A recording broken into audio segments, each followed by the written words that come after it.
जय हिंद छात्रों, MS digital classes में आप सभी का स्वागत है। जैसा कि हम लोग पिछले वीडियो में देखे थे कि जैक द्वारा जो द्वितीय शारीरिक परीक्षा क्लास 9 का सेट जारी किया गया था, उसके क्वेश्चन के पैटर्न के बारे में हम लोग देखे थे, जिसमें देखे कि कुल मिलाकर 19 क्वेश्चन 3 सेक्शन में पूछा जा रहा है और उसमें सेक्शन ए में 7 क्वेश्चन पूछे जाते हैं, उसमें से 5 का आंसर देना होता है। उसी तरह से सेक्शन बी में 7 क्वेश्चन पूछे जाते हैं, जिसमें से 5 का आंसर देना होता है, और सेक्शन सी जो है उसमें 5 क्वेश्चन पूछे जाते हैं और उसमें से 3 क्वेश्चन का आंसर देना होता है। तो पहले वीडियो में हम लोगों ने सेक्शन ए का जो 7 क्वेश्चन है उसका आंसर कर चुके थे। आप अगर उस वीडियो को नहीं देखे होंगे तो देख लेंगे। और उसके बाद इस वीडियो में हम लोग सेक्शन बी के सारे क्वेश्चन करेंगे। क्वेश्चन नंबर 8 से लेकर के 14 तक जो क्वेश्चन है उसको इस वीडियो में हम लोग देखेंगे। तो इसमें सेक्शन बी का जो पहला क्वेश्चन है, क्वेश्चन नंबर 8, वो है ए बी सी डी एक समचतुर्भुज है और पी क्यू आर और एस क्रमशः भुजाओं A B B C C D और डी ए के मध्य बिंदु हैं। दर्शाइए कि चतुर्भुज पी क्यू आर एस एक आयत है। कहने का मतलब यह कि क्वेश्चन में दिया हुआ है कि ए बी सी डी एक समचतुर्भुज है जिसमें चारों भुजाओं A B B C C D और डी ए के जो मध्य बिंदु हैं पी क्यू आर और एस हैं। अब हम लोग को दिखाना है कि पी क्यू आर एस को मिलाने के बाद जो चतुर्भुज बन रहा है वह एक आयत है। तो इस आकृति में आप देख पा रहे हैं कि ए बी सी डी एक समचतुर्भुज है। इसमें ए बिंदु बी सी का मध्य बिंदु क्यू तथा सी डी का मध्य बिंदु आर और ए डी का मध्य बिंदु एस है। अब यहाँ P को Q से, Q को R से, R S और PS को मिलाने के बाद जो चतुर्भुज बन रहा है इसी को दिखाना है कि यह एक आयत है। तो यहाँ पर हम लोग सबसे पहले इसका हल देखते हैं। दिया है कि ए बी सी डी एक समचतुर्भुज है जिसके भुजाओं A B B C C D तथा ए डी के मध्य बिंदु क्रमशः पी क्यू आर तथा एस है। सिद्ध करना है कि पी क्यू आर एस एक आयत है। इतना दूर हम लोग क्वेश्चन से लिखे। अब यहाँ देखेंगे, रचना करेंगे कि विकर्ण ए सी और बी डी खींचा। इस समचतुर्भुज के दो विकर्ण ए सी और बी डी खींचे जो एक दूसरे को बिंदु ओ पर प्रतिच्छेद करता है। इसके बाद प्रमाण में अगर हम त्रिभुज ए बी सी का बात करें तो देख सकते हैं त्रिभुज ए बी सी का भुजा ए बी का मध्य बिंदु है P और बी सी का मध्य बिंदु है Q। यहाँ से इन दोनों मध्य बिंदुओं को मिलाने वाली रेखा तीसरी भुजा के समांतर होगी। वही हम लोग लिखे हैं त्रिभुज ए बी सी में P ए बी का तथा Q बी सी का मध्य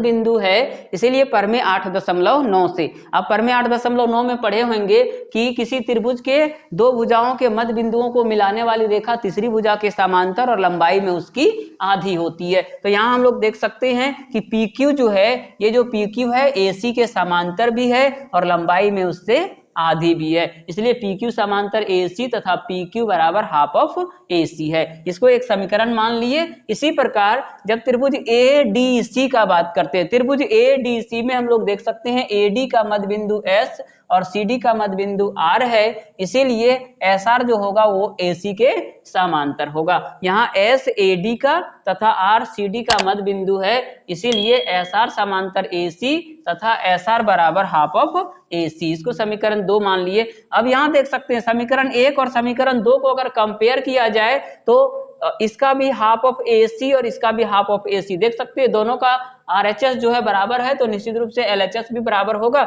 इसलिए ये जो PQ है वो SR के बराबर होगा। इसी तरह से PQ AC के समांतर और SR AC के समांतर, तो निश्चित रूप से PQ जो है वो SR के समांतर होगा। तो यहाँ से हम लोग को मिल गया PQ समांतर SR तथा PQ बराबर SR। ठीक है। अब यहाँ पर हम लोग देखते हैं कि अब चतुर्भुज PQRS में चूंकि PQ समांतर RS तथा PQ बराबर RS है, इसीलिए अब हम ये कह सकते हैं कि कोई एक ऐसा चतुर्भुज जिसके सम्मुख भुजाओं का एक युग्म समांतर और बराबर हो, एक युग्म समांतर भी हो और बराबर भी हो, तो वो चतुर्भुज परमे 8.8 से क्या होता है, समांतर चतुर्भुज होता है। इसीलिए PQRS एक समांतर चतुर्भुज होगा क्योंकि उसके सम्मुख भुजाओं का एक युग्म बराबर भी है और समांतर भी है, इस परमे के अनुसार, परमे 8.8 से।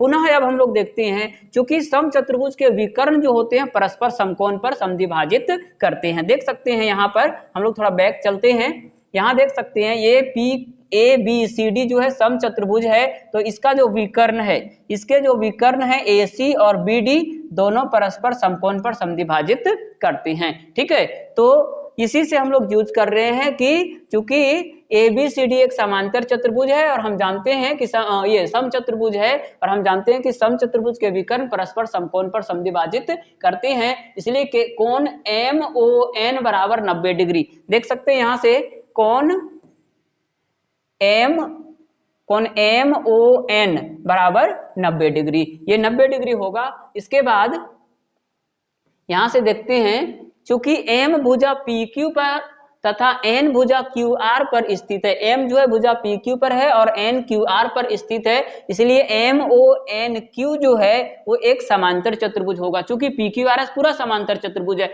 अब पी क्यू पर और क्यू आर पर स्थित भुजा है तो छोटा एम ओ एन क्यू जो होगा वो भी एक समांतर चतुर्भुज होगा। यहां से देख सकते हैं एम एन ओ क्यू जो है ये भी एक समांतर चतुर्भुज होगा। ठीक है, एक समांतर चतुर्भुज होगा। यहां से देख सकते हैं हम लोग कि एम ओ एन क्यू जो है एक समांतर चतुर्भुज है। क्योंकि समांतर चतुर्भुज के सम्मुख कोण बराबर होते हैं तो एम ओ एन और एम क्यू एन दोनों 90 डिग्री होगा। चूंकि एम ओ एन का मान हम लोग देख चुके हैं 90 डिग्री है, यहाँ से एम ओ एन बराबर 90 डिग्री और एम ओ एन का जो मान है वो एम क्यू एन के बराबर है। अब यहां से हम लोग देख सकते हैं कि पी क्यू आर एस एक समांतर चतुर्भुज है जिसका एक कोण समकोण है और हम जानते हैं ये आयत के परिभाषा से कि आयत एक ऐसा समांतर चतुर्भुज होता है जिसका कम से कम एक कोण समकोण हो। वही चीज यहाँ हम लोग को मिल गया कि एम क्यू एन जो है 90 डिग्री है, तो पी क्यू आर एस एक समांतर चतुर्भुज है जिसका एक कोण समकोण है, अतः यह एक आयत है जो हम लोग को सिद्ध करने के लिए बोला गया था। इस प्रकार क्वेश्चन नंबर 8 जो हम लोग का प्रूफ हो गया कि पी क्यू आर एस एक आयत है। इसके बाद हम लोग देखते हैं क्वेश्चन नंबर 9। क्वेश्चन नंबर 9 में बोला गया है कि दर्शाइए कि त्रिभुज की एक माध्यिका उसे बराबर क्षेत्रफल वाले दो त्रिभुजों में विभाजित करती है। किसी भी त्रिभुज की एक माध्यिका जो है उसको दो बराबर क्षेत्रफल वाले त्रिभुजों में विभाजित करता है। तो यहाँ देख सकते हैं ए बी सी जो है एक त्रिभुज है जिसकी एक माध्यिका है AD और हम लोग जानते हैं कि माध्यिका जिस सम्मुख भुजा पर आकर के पड़ती है उस भुजा को समद्विभाजित कर देती है, मतलब उसको दो बराबर भागों में बांट देती है। तो यहाँ से हम लोग देख सकते हैं AD माध्यिका है तो CD भुजा DB के बराबर होगा। तो यहाँ से ABD और त्रिभुज ACD दोनों का क्षेत्रफल आपस में बराबर दिखाना है। वही चीज हम लोग यहाँ लिए, माना कि ABC एक त्रिभुज है जिसमें AD इसकी एक माध्यिका है अर्थात CD BD के बराबर है, मतलब C से D की लंबाई और B से D की लंबाई दोनों आपस में बराबर है। तो सिद्ध करना है कि एरिया ऑफ ACD बराबर ABD, ये सिद्ध करके दिखाना है। यहाँ थोड़ा सा रचना करना होगा और रचना में हम लोग क्या लिखेंगे, AN परपेंडिकुलर BC, ये AN जो है वो लंब लेंगे BC के ऊपर। अब ये BC के ऊपर लंब है तो निश्चित रूप से BD पर भी लंब होगा और CD पर भी लंब होगा। तो आगे प्रमाण में देखते हैं। सबसे पहले त्रिभुज ACD का अगर हम बात करते हैं, त्रिभुज ACD में चूंकि त्रिभुज का क्षेत्रफल बराबर होता है 1/2 गुने आधार गुने ऊंचाई, तो यहाँ हम लोग देख सकते हैं इस त्रिभुज में आधार अगर CD है तो ऊंचाई इसका AN होगा। वहां से 1/2 गुने आधार गुने ऊंचाई से 1/2 गुने AN गुने CD। ठीक है, AN ऊंचाई को पहले लिखा गया, CD इसका बेस को आधार को बाद में। इसी प्रकार जब त्रिभुज ABD का बात करते हैं तो इसका ऊंचाई है AN और इसका आधार है BD, तो यहाँ भी 1/2 गुने AN गुने BD। अब हम चूंकि यहाँ पर BD और CD दोनों बराबर ले चुके हैं इसलिए जहाँ BD है वहां पर CD रख सकते हैं, बगल में लिख दिए इसको चूंकि BD बराबर CD। अब दोनों समीकरण का समीकरण 1 और समीकरण 2 में हम लोग देख सकते हैं कि RHS इसका और RHS इसका दोनों आपस में बराबर है 1/2 AN गुने CD और यहाँ भी 1/2 गुने AN गुने CD। जब ये पूरा इस पूरे के बराबर है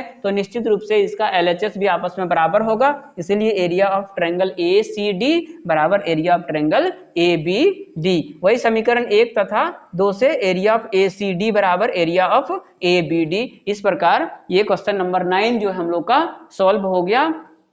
अब हम लोग देखते हैं क्वेश्चन नंबर 10। क्वेश्चन नंबर 10 क्या बोल रहा है, सिद्ध कीजिए कि वृत्त की बराबर जीवाएं केंद्र पर बराबर कोण अंतरित करती है, और ये परमे 10.1 है। इसका आंसर हम लोग पिछले वीडियो में कर चुके हैं, एक वीडियो इसके लिए स्पेशल हम बना चुके हैं, आप नहीं देखे होंगे तो उस वीडियो में जा करके इसका हल देख सकते हैं, जिसमें हम लोग देखे थे कि वृत्त की बराबर जीवाएं केंद्र पर बराबर कोण अंतरित करती है। उसी चीज को दोबारा आज हम लोग देखेंगे। इसमें क्वेश्चन में बोल रहा है कि सिद्ध कीजिए कि वृत्त की बराबर जीवाएं केंद्र पर बराबर कोण अंतरित करती है। इस फिगर में इस जो आकृति दिया हुआ है इसमें हम लोग देख सकते हैं कि AB और CD इस वृत्त जिसका केंद्र O है उसकी दो समान जीवाएं हैं, मतलब इस जीवा AB और इस जीवा CD की लंबाई आपस में बराबर दी गई है। तो हम लोग को दिखाना है कोण AOB बराबर कोण COD या तो फिर DOC। इसका नाम हम लोग दे दिए हैं 1 और इसका नाम दे दिए हैं 2। अब यहां से माना कि AB तथा CD केंद्र O वाले एक वृत्त की दो बराबर जीवाएं हैं जो क्वेश्चन में दिया हुआ है। सिद्ध करना है कोण 1 बराबर कोण 2। आप कोण AOB बराबर कोण DOC भी लिख सकते हैं, कोई दिक्कत नहीं। यहां से प्रमाण में चलते हैं, त्रिभुज AOB तथा त्रिभुज DOC में देख सकते हैं AB CD के बराबर, ये जो AB है CD के बराबर होगा, चूंकि दिया हुआ है क्वेश्चन में दिया हुआ है कि AB जीवा CD के बराबर है। इसके बाद OA जो है OD के बराबर, देख सकते हैं ये जो OA है इस OD के बराबर होगा। क्यों बराबर होगा, बगल में कारण लिखा है, वृत्त की त्रिज्याएं, एक वृत्त की जितनी भी त्रिज्याएं होंगी सभी आपस में बराबर होंगी, इसलिए OA जो है OD के बराबर होगा। उसी तरह से OB जो है OC के बराबर होगा, और इसका भी कारण वही है क्योंकि ये भी वृत्त की त्रिज्याएं हैं, OB बराबर OC। अब यहां से देख सकते हैं इस त्रिभुज की, दोनों त्रिभुज की सभी संगत भुजाएं, तीनों संगत भुजाएं आपस में बराबर हैं, इसीलिए SSS सर्वांग समता कसौटी से त्रिभुज AOB सर्वांग सम त्रिभुज DOC। अब CPCT से corresponding part of congruent triangle, कहने का मतलब क्या, सर्वांगसम त्रिभुज के सभी संगत भाग आपस में बराबर होते हैं, इसीलिए कोण AOB कोण DOC के बराबर होगा, अर्थात कोण 1 जो है कोण 2 के बराबर होगा। अब यहाँ हम लोग इसी चीज को लिख दिए, अतः वृत्त की बराबर जीवाएं केंद्र पर बराबर कोण अंतरित करती है। इस प्रकार हम लोग का क्वेश्चन नंबर 10 हल हो गया। अब हम लोग चलते हैं क्वेश्चन नंबर 11 में, जिसमें बोला गया है कि यदि एक रेखा दो संकेंद्रीय वृत्तों को जिनका केंद्र O है A, B, C और D पर प्रतिच्छेद करे तो सिद्ध कीजिए कि AB बराबर CD है। अब अगर संकेंद्रीय वृत्त किसको कहते हैं ये नहीं समझ में आ रहा है तो इसके लिए भी एक स्पेशल वीडियो बना चुके हैं, जो बेसिक हम लोग देखे हैं वृत्त के बारे में, कितने कंपोनेंट्स हैं क्या है उनके बारे में, तो उस वीडियो को भी आप देख सकते हैं, वहां से आपको संकेंद्रीय वृत्त क्या है ये समझ में आ जाएगा। तो यहाँ थोड़ा सा बता दें कि संकेंद्रीय वृत्त में वैसा वृत्त जिसका केंद्र समान हो और त्रिज्याएं भिन्न भिन्न हो। तब यहाँ पर ये जो दो वृत्त इस आकृति में दिखाई दे रहा है वो O केंद्र से बनाए गए दो वृत्त हैं, और एक रेखा जो है इन दोनों वृत्तों को क्रमशः बिंदु A, B, C और D पर प्रतिच्छेद करती है। तो हम लोग को दिखाना है कि AB जो है CD के बराबर है। देखिए दिया है कि एक रेखा एक रेखा O केंद्र वाले दो संकेंद्रीय वृत्तों को क्रमशः बिंदुओं A, B, C तथा D पर प्रतिच्छेद करती हैं। ठीक है, एक रेखा जो है इन दोनों वृत्तों को क्रमशः A, B और C बिंदु पर C तथा D बिंदु पर प्रतिच्छेद करता है। तो हम लोग को सिद्ध करके दिखाना है कि AB और CD दोनों आपस में बराबर है, मतलब ये यहां से A से B की लंबाई और C से D की लंबाई दोनों आपस में बराबर है। इस क्वेश्चन को बनाने के लिए थोड़ा रचना करना पड़ेगा, और हम लोग क्या करते हैं, इस केंद्र से एक लंब खींचते हैं इस रेखा के ऊपर, वही यहाँ रचना में लिखे OM परपेंडिकुलर AD खींचा। ये जो AD रेखा है इसके ऊपर OM परपेंडिकुलर लिए।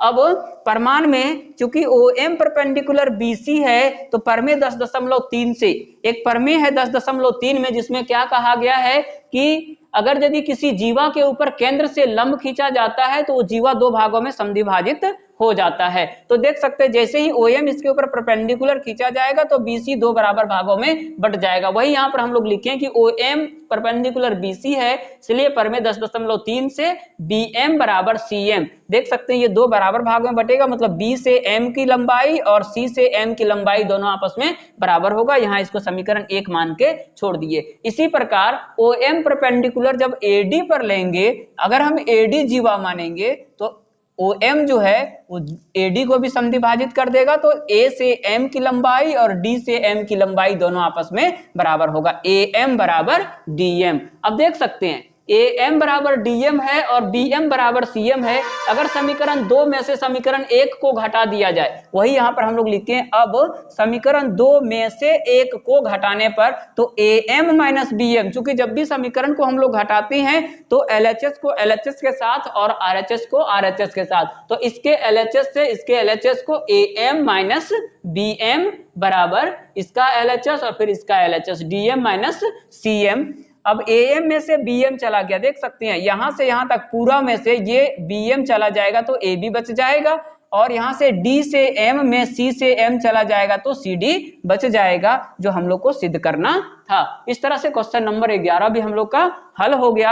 अब इसके बाद चलते हैं क्वेश्चन नंबर 12 में, जिसमें बोल रहा है कि निम्नलिखित प्रेक्षणों को आरोही क्रम में व्यवस्थित किया गया है, यदि आंकड़ों का माध्यक 63 हो तो x का मान ज्ञात कीजिए। ये जो डाटा यहाँ हमारे सामने दिया गया है, ये जो आंकड़ा दिया गया है, इस आंकड़ा को बढ़ते क्रम में आरोही क्रम में पहले से अरेंज किया गया है, पहले से इसको सजाया गया है। अब यहाँ पर इस पूरे आंकड़े का माध्यक दिया हुआ है 63, वहां से हम लोग को x का मान निकालना है। देख सकते हैं हल में हम लोग लिखे हैं, दिया है कि माध्यक बराबर 63, इसका माध्यक 63 दिया हुआ है।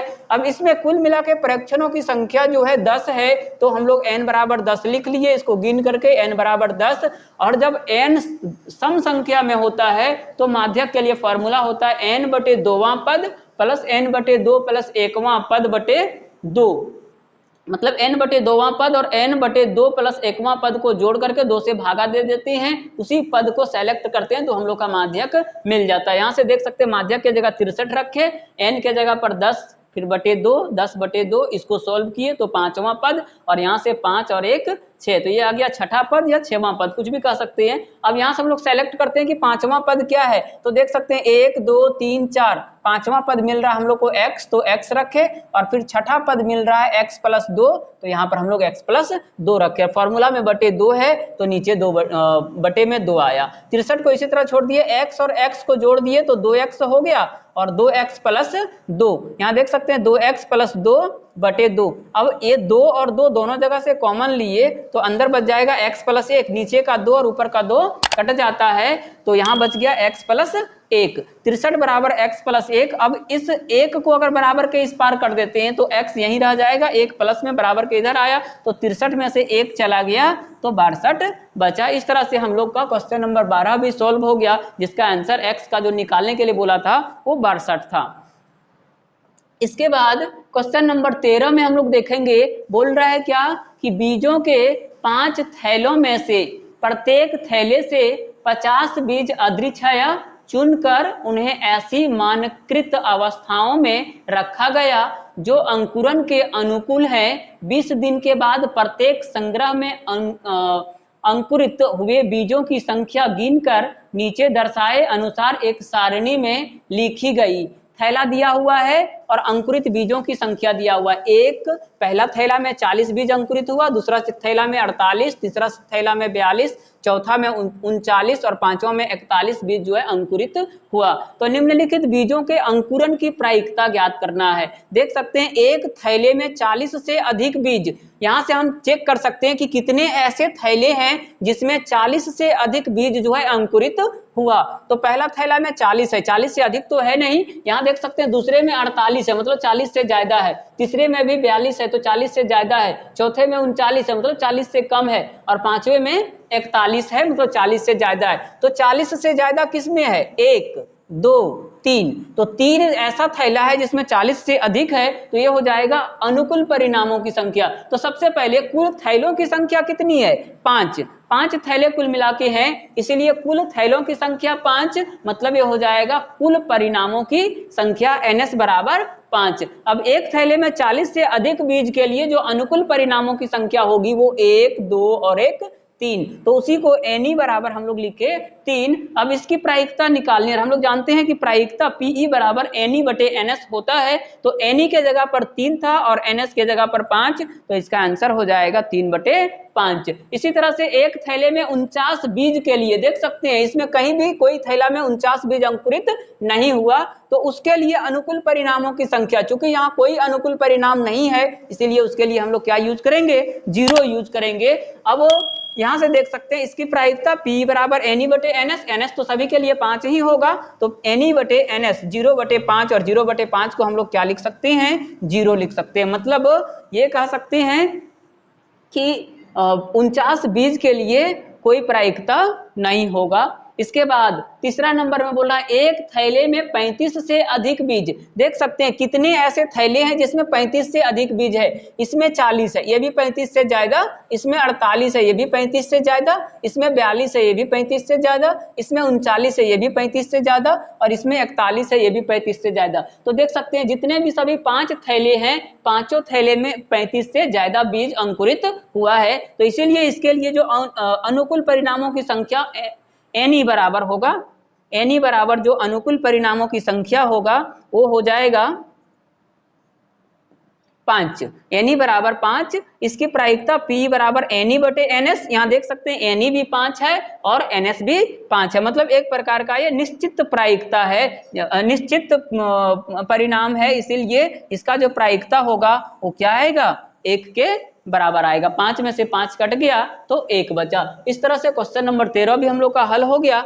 अब हम लोग चलते हैं क्वेश्चन नंबर 14, जो सेक्शन बी का लास्ट क्वेश्चन है। बोल रहा है 2 बच्चों वाले 1500 परिवारों का अदृच्छया चयन किया गया और निम्नलिखित आंकड़े लिख लिए गए। मतलब क्या कि 1500 परिवारों का चयन करके उसका सर्वेक्षण किया गया और उसमें पता लगाया गया कि कितने परिवार में लड़कियों की संख्या कितनी है। तो सबसे पहले पूछा गया कि वैसे परिवार को पहले रखा गया जिसमें 2 लड़कियां हैं, परिवार की संख्या है 475। उसके बाद वैसे परिवार जिसमें लड़कियों की संख्या 1 है, वैसे परिवार की संख्या है 814। इसके अलावे वैसे परिवार जिसमें लड़की है ही नहीं, उसकी संख्या 0 है, तो वैसे परिवार मिले 211। यहां से अब हम देख सकते हैं, जब हल करते हैं इसको, तो दिया हुआ है कि चयन किए गए कुल परिवारों की संख्या, कुल कितने परिवार का सर्वेक्षण किया गया था, 1500, तो इसीलिए कुल परिणामों की संख्या क्या मिल जाएगा, 1500। अब पहला के लिए 2 लड़कियां होने के लिए, देख सकते हैं क्वेश्चन में बोल रहा है 2 लड़कियां होने के लिए, मतलब ऐसे परिवार को सेलेक्ट करना है जिसमें 2 लड़कियां हो, तो उसके लिए कितना है 475। तो अनुकूल परिणाम की संख्या को हम लोग Ne से लिखते हैं 475। और इसकी प्रायिकता जो होता है वो बार बार हम लोग बात कर रहे हैं कि P बराबर Ne बटे NS इसका फॉर्मूला है, जिसमें Ne अनुकूल परिणामों की संख्या और NS जो होता है कुल परिणामों की संख्या। तो Ne के जगह पर रखेंगे 475 और NS के जगह रखेंगे 1500। इस दोनों को 25 से अगर काट देते हैं तो हम लोग को मिल जाता है 19/60, जो इसका आंसर होगा। इसके बाद दूसरा नंबर देख सकते हैं, एक लड़की हो, मतलब ऐसे परिवार को सेलेक्ट करना जिसमें लड़कियों की संख्या 1 हो, तो उसके लिए Ne क्या हो जाएगा, जो अनुकूल परिणाम होगा वो 814 होगा। उसी को यहाँ लिखे, एक लड़की होने के लिए अनुकूल परिणामों की संख्या Ne बराबर 814। इसकी प्रायिकता P बराबर Ne बटे NS 814 बटे 1500, इसको 2 से काट दिए 407 बटे 750, जो हम लोग का आंसर है। इसके बाद तीसरा और लास्ट इसका, वैसे परिवार जिसमें लड़की नहीं है, तो उसके लिए अनुकूल परिणामों की संख्या Ne बराबर 211 और इसकी प्रायिकता Ne बटे NS, ये हो गया 211। इस तरह से हम लोग का क्वेश्चन नंबर 14 भी हल हो गया। और इस सेक्शन का मतलब इस वीडियो में हम लोग पहले चर्चा किए थे कि केवल सेक्शन बी के ही सारे क्वेश्चन को देखेंगे, तो इस तरह से सेक्शन बी के सारे क्वेश्चन हल कर लिए 14 नंबर क्वेश्चन तक। अब इसके बाद सेक्शन सी के लिए एक स्पेशल वीडियो बनाएंगे, उसको अपलोड करेंगे। इसके बाद आप बने रहिए हमारे साथ। Thank you.